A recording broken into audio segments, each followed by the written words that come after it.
Welcome to தனுமாம் lifestyle. இன்னைக்கு நம்ம சேனலில் நம்ம பார்க்க போகிற ரெசிபி பருப்பு மிளகாய் கடையல். இப்போ ஒரு குக்கரில் 100 கிராம் தோரம்பருப்பை 1 மணி நேரம் முன்னாடியே ஊற வச்சுருந்தேன். அதை இப்போது சேர்த்துக்கிறேன்.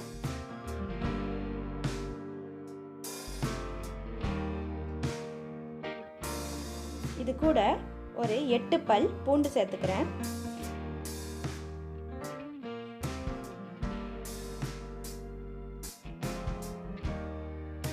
சின்ன வெங்காயம் ஒரு 15 வெங்காயம் சேர்த்துக்கிறேன்.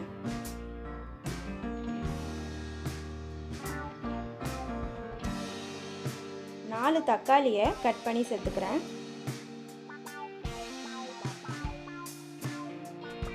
இதில் நம்ம காரத்துக்கு காஞ்ச மிளகாய் தான் போட போகிறோம்.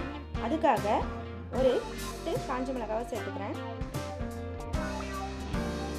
1/2 ஸ்பூன் பெருங்காயத்தூள், 1 ஸ்பூன் மஞ்சள் தூள். இப்போ இது எல்லாத்தையும் நல்லா மிக்ஸ் பண்ணிக்கலாம்.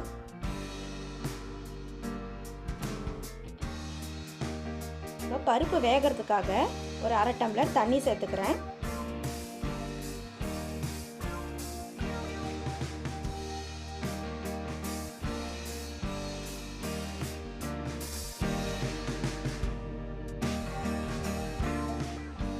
இப்போ ஸ்டவ் ஆன் பண்ணிவிட்டு குக்கரை மூடி போட்டுறேன். மூடி போட்டு ஒரு 5 விசில் வர வரைக்கும் நம்ம வேக விடலாம்.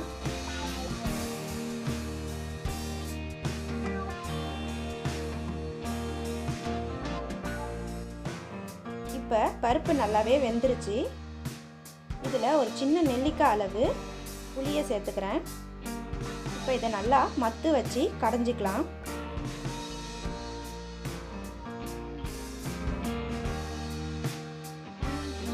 இப்போ அடுப்பில் ஒரு பேன் வச்சுட்டு அதில் 3 ஸ்பூன் எண்ணெய் சேர்த்துக்கிறேன்.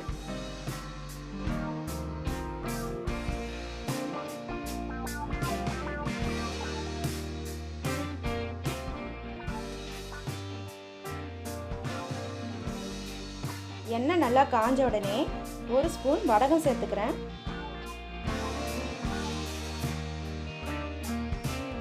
வடகம் நல்லா பொரிஞ்ச உடனே ஒரு கொத்து கருவேப்பிலை சேர்த்துக்கிறேன். கொஞ்சமாக கொத்தமல்லி,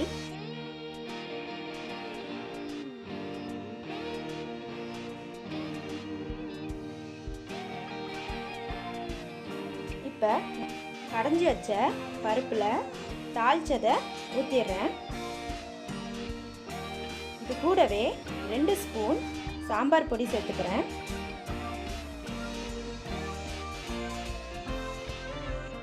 ஒரு ஸ்பூன் உப்பு சேர்த்துக்கிறேன். இப்போ இதை நல்லா மிக்ஸ் பண்ணிக்கலாம்.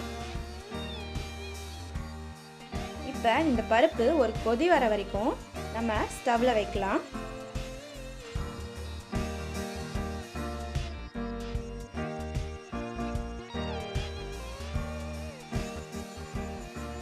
இப்போ பருப்பு நல்லா ஒரு கொதி வந்துருச்சு. நான் ஸ்டவ் ஆஃப் பண்ணிடுறேன். நம்மளோட பருப்பு மிளகாய் கடையல் ரெடி ஆயிடுச்சு. இந்த ரெசிபி உங்களுக்கு பிடிச்சிருந்தா எங்கள் சேனலை சப்ஸ்கிரைப் பண்ணுங்கள். கூடவே பெல் பட்டனை கிளிக் பண்ணுங்கள். அப்போ தான் நாங்கள் அடுத்தடுத்து போகிற ரெசிபியெல்லாம் உங்கள் நோட்டிஃபிகேஷனுக்கு வரும். லைக் பண்ணுங்கள், ஷேர் பண்ணுங்கள். நன்றி.